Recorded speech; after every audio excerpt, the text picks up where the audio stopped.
It might sound strange, but all torpedoes have the same caliber, no matter the year or the country in which they were made. You still don't believe me? This is the Typhoon's torpedo. Here you have the ones from the Japanese Soryu class, now the ones from the Type 212 or the North Korean Yono class, and even the German Type 7 U-boats. Everywhere you'll see the same caliber. 533 millimeters, no more, no less. Actually, if you examine torpedo calibers from the top nations, you'll see they all use that caliber since 1920.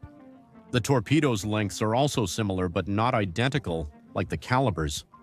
This feels like a conspiracy. What's special about this number? Is this caliber so perfect that no new technology has required it to be changed? Or did all the nations of the world one day get together and say that there can't be a torpedo bigger than this? In this video, we will try to find the answer to this interesting question. So you'd better get comfortable and, of course, welcome to Guns Club.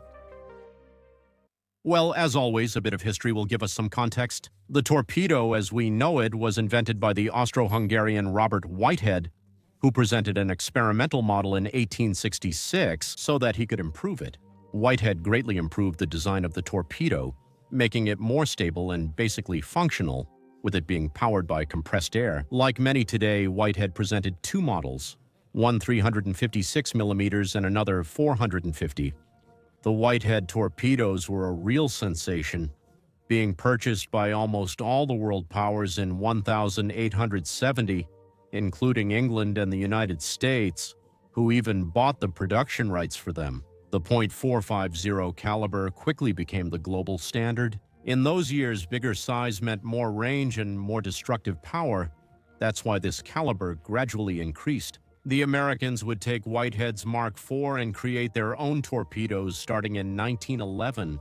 The first torpedoes were quite limited compared to today's, with a range of 5,500 meters and a caliber of 450 millimeters. But engineers discovered that to make torpedoes faster and with greater range, they had to make them inherently larger. And that's how the Blitz-Levitt with a caliber of 533 millimeters were born. Similar developments also emerged in other countries with that same caliber. This was a technological turning point.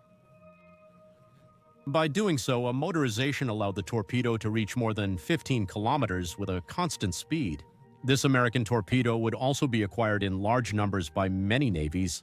So, interestingly, almost all the torpedoes in the world originated from Whitehead's designs. Since then, during the interwar period, every American submarine was designed to use torpedo tubes of that size. 533 millimeters and 15,000 meters was a more than decent range during the interwar period, a time when submarines were just starting to modernize with sonars and eventually with radar technology in World War I. By 1944, updated Mark 14 models like the Mark 28 were still used, featuring a 20-kilometer range and a 533 millimeter caliber. German torpedoes were also 533 millimeters. The G-70, initially based on Whitehead designs, were German torpedoes at the start of World War II called G-7E T1.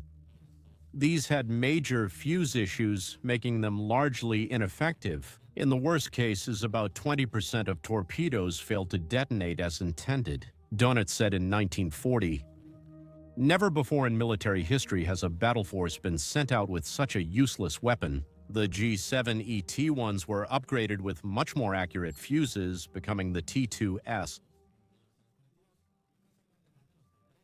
It is believed that the disaster of the great Allied losses at sea, especially at the beginning of the war, could have been much worse if the Germans had had good torpedoes from the very beginning.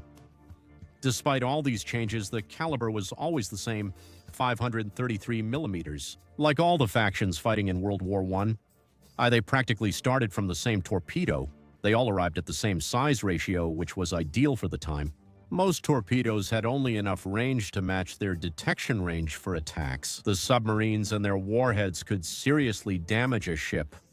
Making them bigger wasn't needed. Of course, saying that all submarines used that caliber in World War I and before is a fallacy. There were some curious exceptions. The French built the Serco in 1922, and it was perhaps the most versatile submarine in history. It had a double 203mm observation battery. It had front-facing 550mm torpedo tubes and several 400mm side tubes and a strange rotating torpedo battery, simply a work of art. The Japanese also made some interesting torpedoes.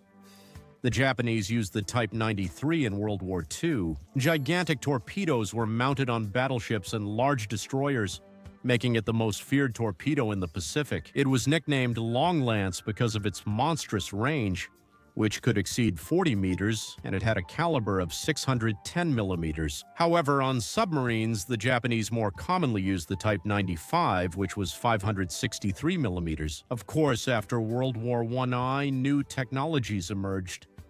With them came new needs, and of course, as a result, new torpedoes appeared. The existence of massive ships, like aircraft carriers such as the Enterprise, made it necessary to have a torpedo with greater destructive power. Thus, the Soviets would create the Type 6576 huge 650mm anti-ship torpedoes, capable of carrying a 540-kilogram explosive warhead or even a nuclear warhead. If needed, they could have 20 kilotons. The Americans would also develop their own 650mm torpedoes to keep up with the Soviets. The Mark 48S, built in the 70s for larger weapons, were developed due to these huge torpedoes.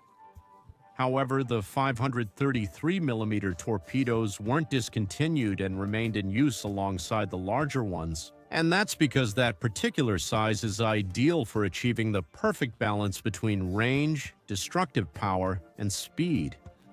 Previously, we discussed how 533mm is the ideal torpedo caliber.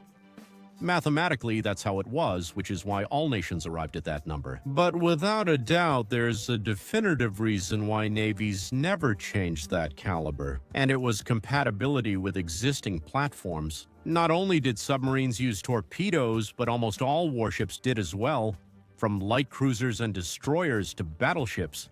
They were even launched from airplanes. Ships, unlike tanks or infantry weapons, are quite timeless. For example, the battleship United States ship Missouri was launched in 1944, served in the Gulf War, and was decommissioned in 1992. Military ships can be in service for decades. So, would making a simple change in torpedo caliber affect almost the entire navy of a country? That's why when a new torpedo is going to be made, it must be made in the caliber used by all the Navy's ships, not the other way around. This is the reason why the 533 caliber resists disappearing despite being over 100 years old. Did you know the United States once had submarines with airplanes and machine guns?